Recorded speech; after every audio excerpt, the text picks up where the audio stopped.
Welcome back. Today is day 5 of our angles relationship unit. Today we'll be studying corresponding angles postulate and we'll be visualizing it with GeoGebra. So stay tuned and I hope you enjoy.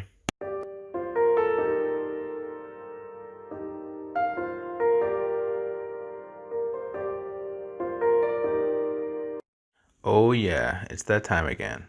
We have some math problems here and we need you to do them now. Pause the video, complete the problems, and return to the video when you're done. Let's do it now. So it says identify each angle pair. So that means we're going to have to go through each one of these and identify what kind of angle pairs are these. So I have this angle and this angle.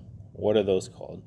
Well, I noticed that those are right next to each other, adjacent, and they complete a line. So I know that these would be called a linear pair. Perfect. Next problem. All right, let's see what we got here. I have this angle and this angle. Well, I notice when I look at those that these are both in the interior of my two lines there. I have a transversal that's cutting through the center right here. So there's my transversal, and they're on opposite sides of the transversal. So these right here are called alternate interior. And the alarm's going off at school. All right, let's try the next problem. Let's see how many times that alarm goes off. Sorry, guys. So these two angles right here, where these are next to each other, and these are actually across from each other in the X-ray. So I don't even need to use any of the new vocab. This is actually old vocab. These ones right here are called vertical angles.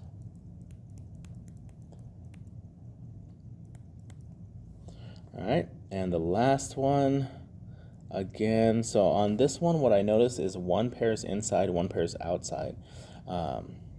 So if I was to shade in this piece and this piece, well, then I notice that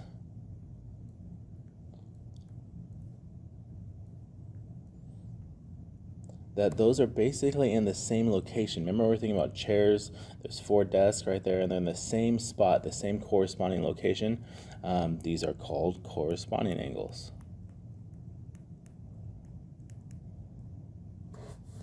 All right, perfect. All right, so again, the better we can get at that, and actually today, using linear pairs, using vertical angles, and using corresponding angles, we'll be able to solve all our problems. So just using those 3, so we'll see that today. So the corresponding angles postulate. So what it says is if 2 parallel lines, we know what this is. So we're going to have 2 parallel lines. Okay, the symbol is going to look like this. That's the symbol of a parallel. Are intersected by a transversal. We've talked about that before. So let me draw this. So basically, if this happens, if we need some parallel lines, so let's draw 2 lines that are parallel. How about those 2? That's pretty good. And then it says it's intersected by a transversal. Let's do that. Perfect. So there's my transversal. All right, then the corresponding angles are congruent. Another word for congruent is just equal. So corresponding, so let's map all the corresponding ones. So this angle right here is going to be the same as this angle over here. And let's put all of them in the picture. So we also have the one next door to that one. This one is the same as this one over here. So we got that one. Let's put in this one. This one is the same as this one here. And last, I need one more. How about light blue?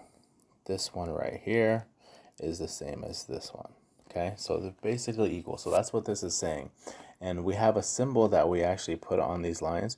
We put arrows like this. That means they're parallel. All right, or sometimes they close them and they color them in. So if you see arrows, and it'll be corresponding. So if one has 1, the other won't have 1. That means that those lines are parallel. So if lines are parallel, then what's your conclusion?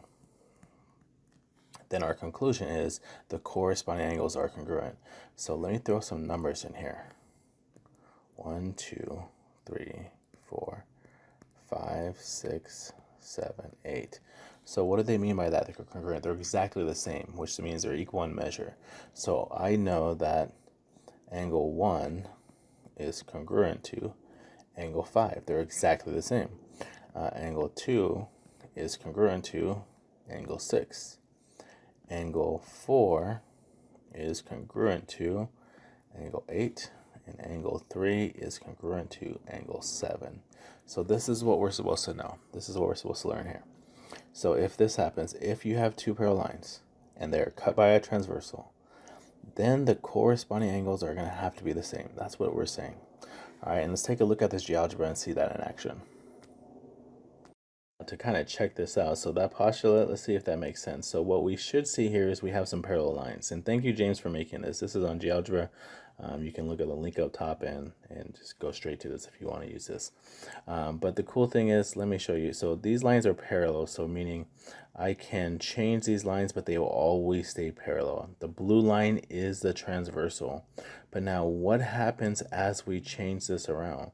So when you see we have our four angles, but look at the relationship between them. The blue ones are 121, the red ones are 59, the green ones are 121, and the orange is 59.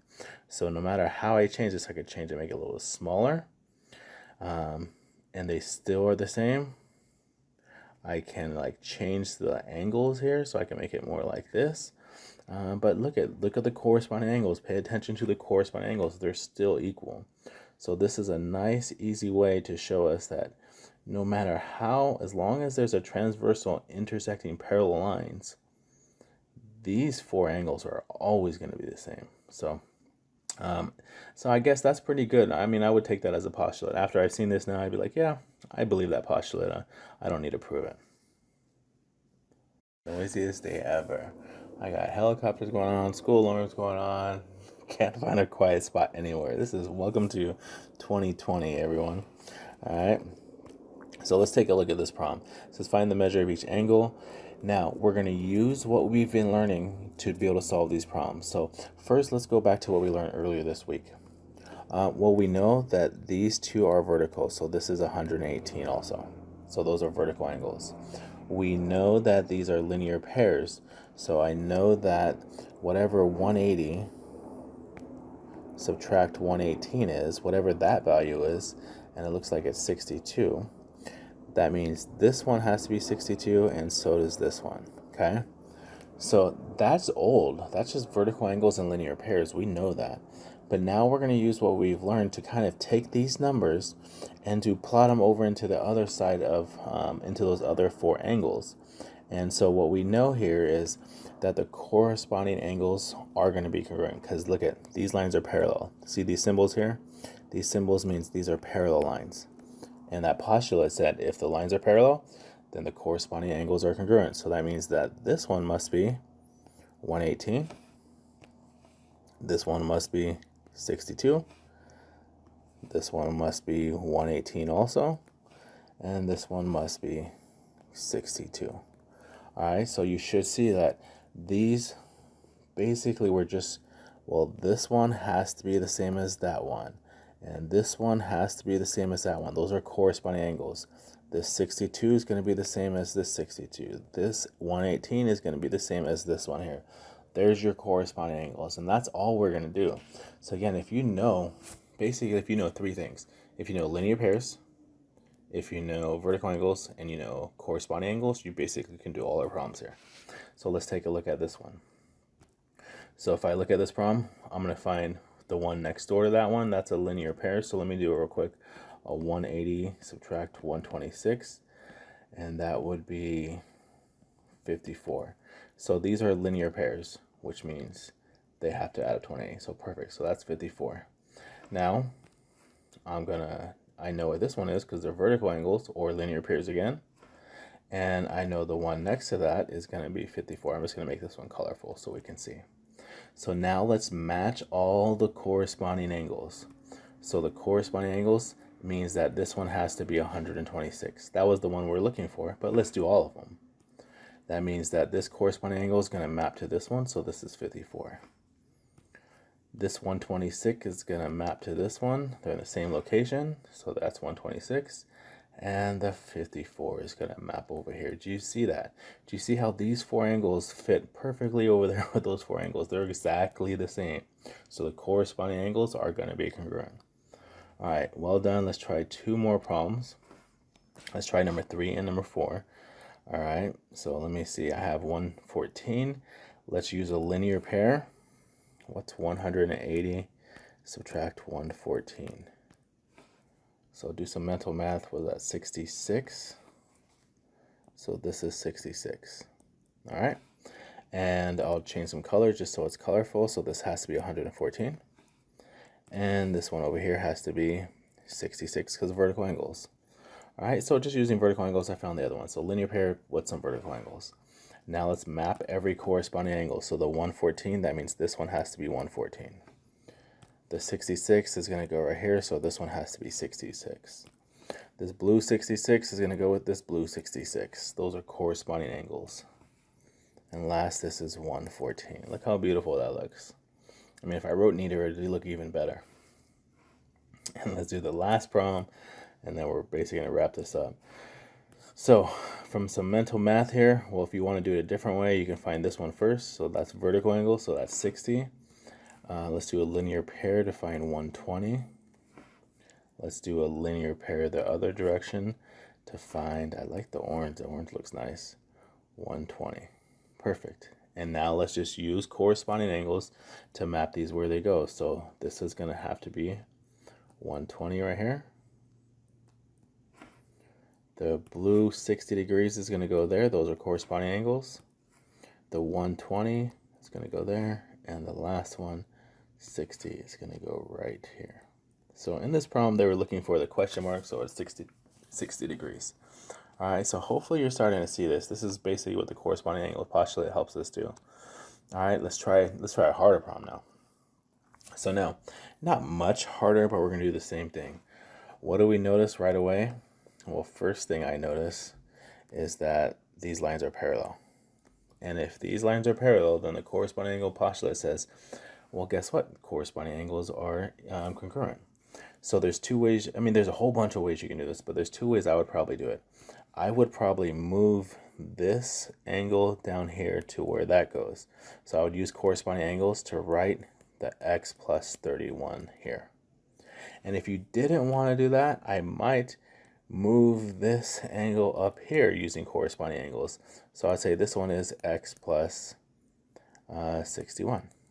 But now that I've done that, now that I moved either one, you should see that we created some linear pairs there. And if we have some linear pairs, then we can write a relationship between these and solve it. So I know for linear pairs, they have to add up to 180. So I know that a plus b equals 180. That's what I know. So let's write this out. X plus 61 plus x plus 31 has to equal 180 degrees. And I can solve that problem. This should be no problem. 2x plus 91 is equal to 180. Subtract quickly. Subtract 91 from both sides. That would be 89. Oh, is this really a decimal? Nice. So 44.5. That doesn't, did I do any mistakes here? Let me see. X plus 61. I don't remember what my answer is supposed to be. Okay. Well, check my work. Hopefully that makes sense though. 31. I knew it. 61 plus, that's 30, that's 92, which means this should be 88, which means it should be 44. There we go. I knew I had an addition error in there.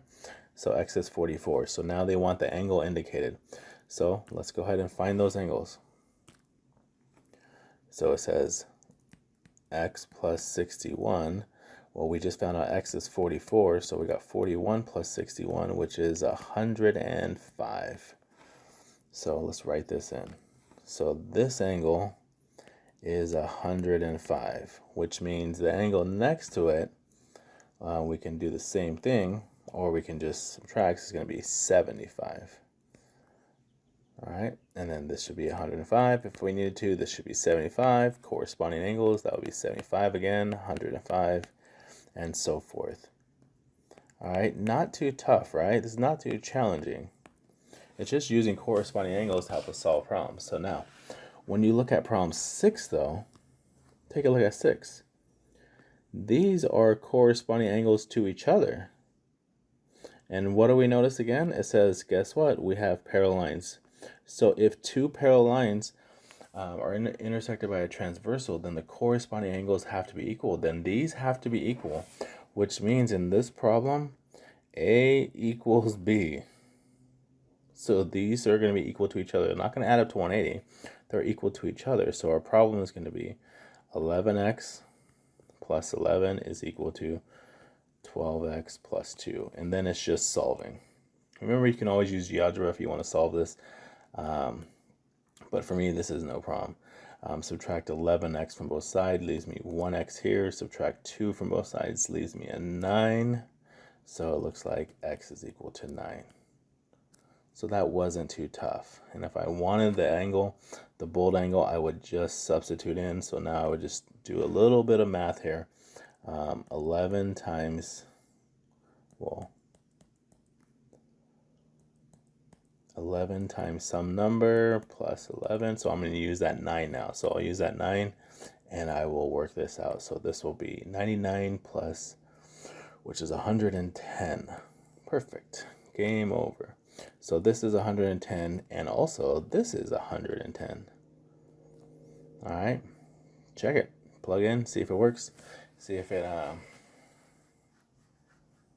should work. Let me just double check real quick. 12 times 9 is what? 108 plus 2 more? Yeah, 110. Perfect. Now you can use vertical angles to find the other ones. And you can do a little linear pair action. And you'll get 70, 70, and 70. Beautiful. Such a beautiful game. I love these problems. All right. Hope you enjoy.